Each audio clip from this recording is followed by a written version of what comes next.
तो देखिए प्यारे बच्चों, उसी में देखते हैं हम लोग आगे कि सहसंयोजी यौगिक के क्या होते हैं। तो जिन यौगिकों में सहसंयोजी बंध पाए जाते हैं उन्हें सहसंयोजी यौगिक कहते हैं।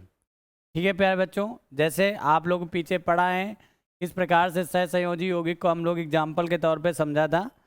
देखते हैं प्यारे बच्चों, तो जिन यौगिकों में सहसंयोजी बंध पाए जाते हैं ना, जैसे H2 है, O2 है, N2 है, इन सभी में सहसंयोजी बंध पाए जाते हैं प्यारे बच्चों, तो इन्हें सहसंयोजी यौगिक कहते हैं।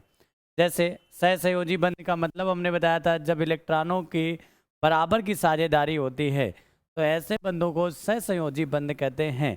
आप सभी को कड़ी मेहनत करनी पड़ेगी यूपी बोर्ड के लिए।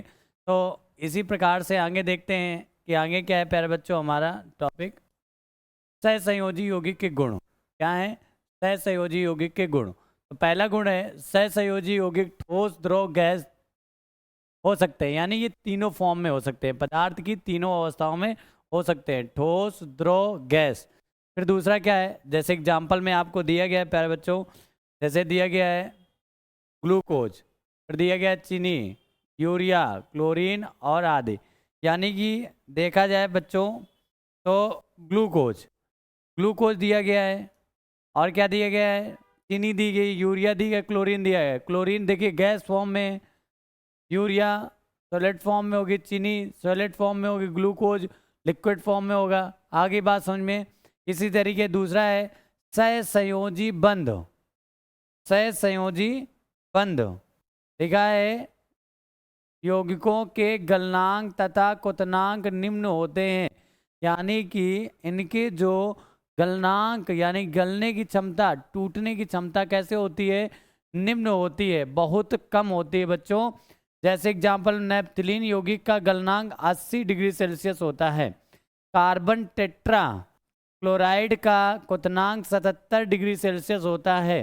वैसे देखा जाए जल का 100 डिग्री सेल्सियस होता है, क्योंकि जल में सहसंयोजी यौगिक होता नहीं है, इसलिए उसका 100 डिग्री सेल्सियस होता है, आयनिक बंध बन जाते हैं। कुछ यौगिकों में जल में घुलनशील तथा कुछ यौगिकों में कार्बनिक यौगिक में, यानी कुछ तो जल में घुलनशील हो जाते हैं, कुछ कार्बनिक यौगिकों में घुलनशील होते हैं। जैसे नेफ्रॉन है, जल में अभिलेय है परंतु कार्बनिक विलायकों में विलेय है, उपसहसंयोजी विद्युत के सुचालक नहीं होते। इस तरीके से 5 पॉइंट आपको याद करना है। ये तीनों अवस्थाओं में पाया जाता है प्यारे बच्चों। इनका गलनांक क्वथनांक निम्न होता है। कुछ यौगिकों जल में घुलनशील होते हैं और कुछ यौगिक जल में घुलनशील नहीं होते। जैसे नेफ्रॉन का एग्जाम्पल बताया गया, जल में अभिलय है परंतु कार्बनिक विलायकों में विलय है। और एक सबसे इम्पॉर्टेंट पॉइंट है इसका प्यारे बच्चों, ये इम्पॉर्टेंट है कि विद्युत यानी सहसंयोजी यौगिक में विद्युत धारा का प्रवाह हम लोग नहीं कर सकते। जैसे H2O में हम लोग करंट को फ्लो कर सकते हैं, HCl में करंट को फ्लो कर सकते हैं, NaCl में भेज सकते हैं, पर एक इसका कोई एक यौगिक उठा लेते हैं तो उसमें हम लोग करंट को फ्लो नहीं कर सकते, यानी कि ये विद्युत चालक नहीं होता। प्यारे बच्चों आगे देखते हैं इसके। आ जाता है कार्बन के अपरूपक, मोस्ट इंपॉर्टेंट है, पेपर में 2 से 3 4 बार ये पूछा गया है। कार्बन के अपरूपक किसे कहते हैं या अपरूपक किसे कहते हैं। तो जब कोई तत्व 2 या 2 से अधिक जब कोई तत्व 2 या 2 से अधिक रूपों में समान भौतिक अवस्थाओं में पाया जाता है तो उसे अपरूपक कहते हैं। अब शब्द हमारे पास क्या जुड़ गया प्यारे बच्चों, कार्बन। तो जब कार्बन 2 या 2 से अधिक रूपों में, विभिन्न रूपों में समान भौतिक अवस्था में पाया जाएगा तो उसे क्या कह देंगे, कार्बन के अपरूपक। ये 3 प्रकार के होते हैं बच्चों। कितने प्रकार के, तुरंत याद कर डालो, 3 प्रकार के होते हैं। प्रकार बहुत कम पूछा गया है लेकिन कंपेयर पूछी गई है कि तीनों में क्या कंपेयर है। यानी कि एक चीज बता देते हैं, जब भी कोई अपरूपक मिलेगा तो उसके भौतिक गुण समान होते हैं, भौतिक गुण भिन्न होते हैं, रासायनिक गुण कैसे होते हैं, समान होते हैं। कैसे होते हैं, हाँ देखते हैं प्यारे बच्चों। जैसे 3 प्रकार के होते हैं। कितने प्रकार के होते हैं, एक होता है डायमंड, हीरा, फ्लोरेंस और बेटा ग्रेफाइट। डायमंड, फ्लोरेंस और ग्रेफाइट 3 है। आप देखते हैं प्यारे बच्चों, डायमंड क्या है यानी कि हीरा क्या होता है। देखिए अगर देखा जाए हीरा, यह लिखा है एक बहुत कठोर प्रकृति पदार्थ है, नेचर में पाया जाता है प्यारे बच्चों, इसको लैब वगैरह में नहीं बनाया जा सकता, प्रकृति में पाया जाता है। तो यह एक बहुत कठोर पदार्थ है। कैसा है? प्राकृतिक कठोर पदार्थ है जो कार्बन की श्रृंखला से निर्मित होता है। जब कार्बन की श्रृंखला बड़ी सी जोड़ी जाती है और तब कार्बनिक श्रृंखला से निर्मित होता है। यह पारदर्शी पदार्थ होता है, इसमें असाधारण चमक होती है। हीरा में विद्युत का संचालन नहीं किया जा सकता या नहीं होता। आगे बात समझ में, देखिए ये संरचना दी गई है। ये प्यारे बच्चों एक कार्बन है और ये इस तरीके से अन्य 3 कार्बन से जुड़ा है। ये एक कार्बन है, इस तरीके से देख रहे हैं, ये अन्य 3 कार्बन से जुड़ा है। ये कार्बन है, ये भी अन्य 3 कार्बनों से जुड़ा है। इससे ये पता चलता है कि कार्बन का प्रत्येक कार्बन परमाणु अन्य किन्हीं 3 कार्बन परमाणुओं से जुड़ा होता है। यानी कि इसके चारों कार्बन परमाणु एक साथ जुड़े होते हैं प्यारे बच्चों। और जब कार्बन की एक लंबी श्रृंखला बन जाती है तब जाके ये हीरा का चित्र है। इस तरीके से हीरा का चित्र आपको बनाने के लिए आ भी सकता है। और इसका 109 डिग्री सेल्सियस एंगल भी बनता है इस तरीके से प्यारे बच्चों। फिर देखिए चमक, असाधारण चमक की बात करिए। ये देखिए ये इस तरीके से हमें आभूषणों के रूप में या अन्य रूपों में हीरा हमें क्या होता है प्यारे बच्चों, प्राप्त होता है। आगे देखते हैं क्या है।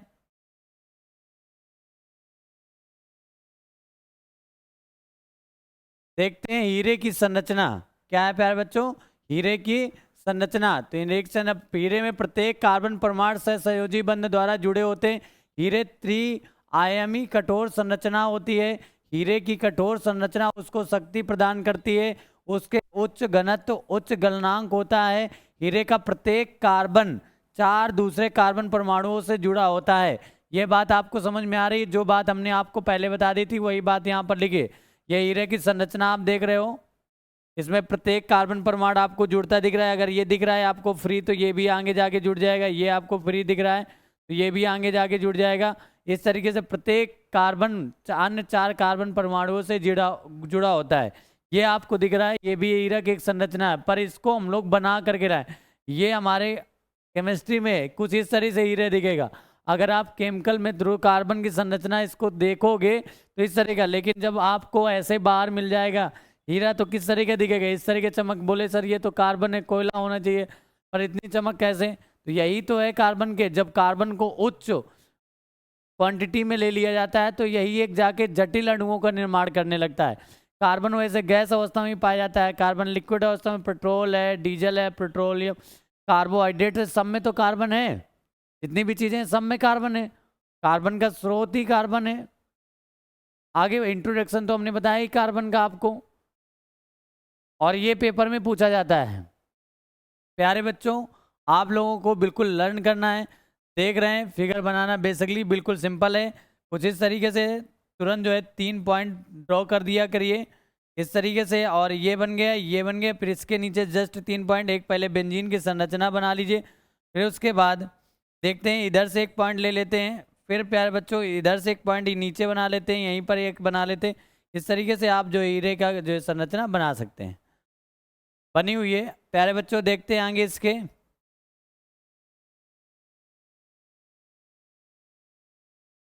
ग्रेफाइट, ग्रेफाइट क्या है प्यारे बच्चों?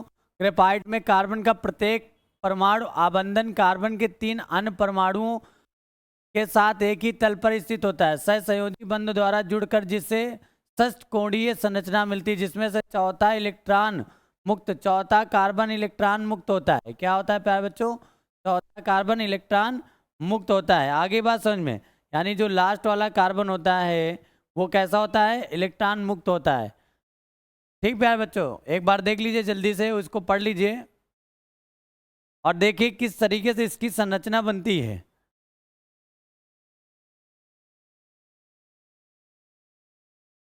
इस तरीके से इसकी संरचना बनती है।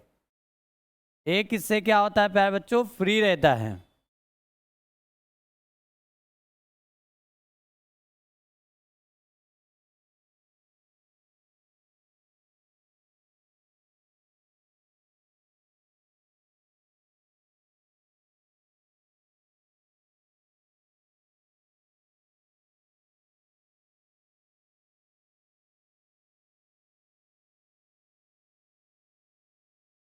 इस तरीके से इसकी जो है संरचना बनती है।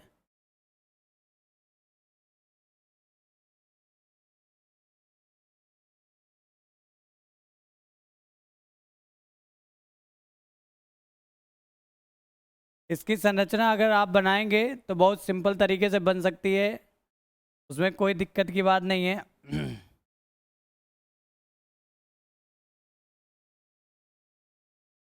इस तरीके से, इस तरीके से, इस तरीके से दूसरा बेंजीन, तीसरा बेंजीन, इस तरीके से सारे बेंजीन क्या होते हैं प्यारे बच्चों, जुड़ जाते हैं। और इस तरीके से संरचना, इसकी एक कार्बन परमाणु क्या होता है, अलग से इसमें फ्री रहता है। संरचना बहुत कम पूछी जाती है। आगे देखते हैं प्यारे बच्चों। फ्लोरीन कार्बन के अपरूपक अन्य ग्रेफाइट को अक्रिय गैस की उपस्थिति में, अब फ्लोरीन्स क्या होता है, ग्रेफाइट तो आपने पढ़ लिया, फ्लोरीन्स क्या है देखो प्यारे बच्चों।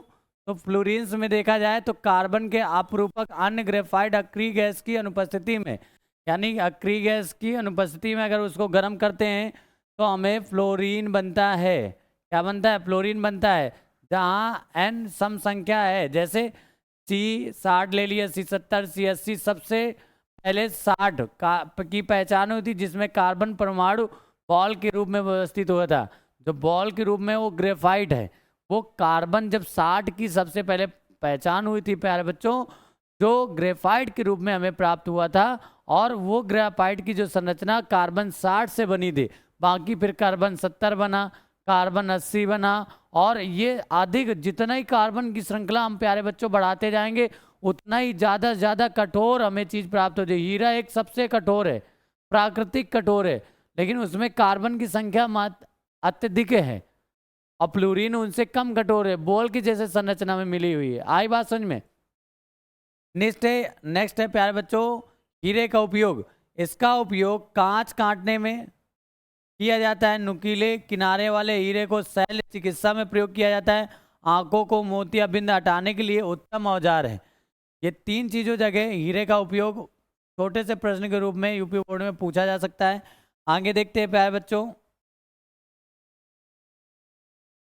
ग्रेफाइट के उपयोग। क्या है प्यारे बच्चों, ग्रेफाइट के उपयोग है। तो ग्रेफाइट का उपयोग पेंसिल, काला रंग पेंट बनाने में किया जाता है। जितना भी काला पेंट वगैरह बनता है, काला रंग बनता है, उसमें अधिकतम ग्रेफाइट। और ग्रेफाइट आपको बता देते हैं प्यारे बच्चों कि ग्रेफाइट जो होता है मेरे प्यारे बच्चों, वह विद्युत का चालक होता है। हीरा विद्युत का चालक नहीं होता, और फ्लोरीन्स भी विद्युत का चालक नहीं होता। क्यों, ग्रेफाइट देखिए कार्बन एक अधातु है, लेकिन इसमें कुछ गुण हैं, जैसे विद्युत का चालन इसके अपरूपक कर रहे हैं, दूसरा एक विशेष प्रकार की चमक भी है। तो ये दो गुण आने से वो धातु थोड़ो बन जाएगी प्यारे बच्चों। आगे बात, कठोरता का भी गुण उसके अंदर है। ठीक है, अब देखते हैं कार्बनिक यौगिक किसे कहते हैं।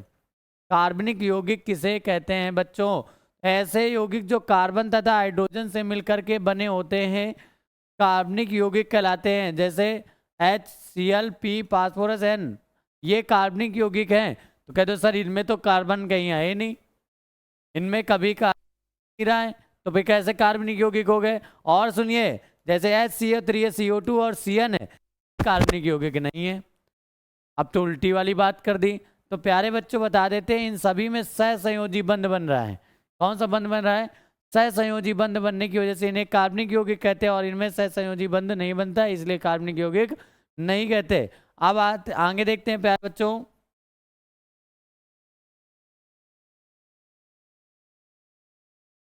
जैव शक्ति सिद्धांत। इसी चैप्टर में आगे जब चलेंगे तो जैव शक्ति सिद्धांत क्या है बच्चों, देखते हैं। जैव शक्ति सिद्धांत बर्जिलियस ने 1815 के अनुसार जैव शक्ति केवल जीवधारियों में उपस्थित होती है। जैव शक्ति जीवन के लिए अनिवार्य है। जैव शक्ति को प्रयोगशाला में नहीं बनाया जा सकता। जैव शक्ति सिद्धांत में बर्जिलियस ने यही बताया था कि प्रत्येक जीव में जैव शक्ति पाई जाती है, इसको प्रयोगशाला में नहीं बनाया जा सकता। यही बात उनके सिद्धांत में हो गए। लेकिन प्यारे बच्चों आपको बता देते हैं कुछ अन्य वैज्ञानिक आए तो उन्होंने सर्वप्रथम यूरिया बनाया, यूरिन से बनाया, और इसके बाद जैसे मेथेन, एथेन गैसें बनाई, और ये जैव शक्ति सिद्धांत को असफल साबित करते हुए आज कई सारे महत्वपूर्ण कार्बनिक यौगिकों का निर्माण होना चालू हो गया है। तो ये सिद्धांत बहुत पहले दिया गया था, जब तक ज्ञान नहीं था। अब ज्ञान धीरे धीरे बढ़ता गया और कार्बनिक यौगिकों का निर्माण होना प्यारे बच्चों चालू हो गया। आते हैं अब श्रृंखलन। श्रृंखलन बहुत इंपॉर्टेंट है प्यारे बच्चों। समान कार्बन परमाणुओं द्वारा अन्य तत्वों की लंबी श्रृंखला बनाने की प्रवृत्ति को श्रृंखलन कहते हैं। जैसे समान कार्बन परमाणु, कार्बन कार्बन से जुड़ता गया प्यारे बच्चों, इस तरीके से एक श्रृंखला बन गई, इसी को कहते हैं श्रृंखलन। यह 3 प्रकार की होती है। कितने प्रकार की होती है प्यारे बच्चों? 3 प्रकार की होती है। पहले सीधी कार्बन श्रृंखला यानी असाकित श्रृंखला, साकित विभ्रत श्रृंखला और बंद कार्बन श्रृंखला यानी वलय। देखा है? सीधी कार्बन श्रृंखला जो आपको दिख रही है ना, सीधी है, और सीधी का मतलब बिल्कुल सीधी, और असाकित का मतलब कोई शाखा नहीं, लेकिन साकित भी हो सकती है। साकित का प्यारे बच्चों मतलब इस तरीके से कोई सी के नीचे सी जुड़ जाए तो ये शाखा बना ली कि नहीं बना ली? आई बात समझ में? असाकित मतलब, और देखिए बेटा वलय का मतलब होता है इस तरीके से रिंग जैसी संरचना जब बना लेती हैं तो उसे कहते हैं बेटा, अभी हम लोग इनको संक्षेप में पढ़ेंगे आगे। तो क्या होती है श्रृंखला प्यारे बच्चों? कि जब कोई समान कार्बन परमाणु या अन्य कोई कार्बन परमाणु एक दूसरे से जुड़ करके एक श्रृंखला का निर्माण कर देते हैं, एक चैन बना लेते हैं प्यारे बच्चों, उसे कि हम लोग श्रृंखलन कहते हैं। आशा करते हैं सभी बच्चों को हमारी चीज़ें समझ में आ रही होंगी। और इसके आगे देखते हैं प्यारे बच्चों। तो यहीं तक आज हमारे जो है टॉपिक चलेगा। और सुनिए, इस चैप्टर को बहुत महत्वपूर्ण दीजिएगा, क्योंकि आप जब अनसॉल्व हम लोग करवाएंगे यहाँ पर आप लोगों से, तो सबसे ज़्यादा इसी प्रश्नावली से, इसी पार्ट से क्वेश्चन आपको पुटअप किए जाएंगे। इससे बहुत महत्वपूर्ण रिएक्शनें पूछी जाएंगी। तो थैंक यू प्यारे बच्चों सभी को।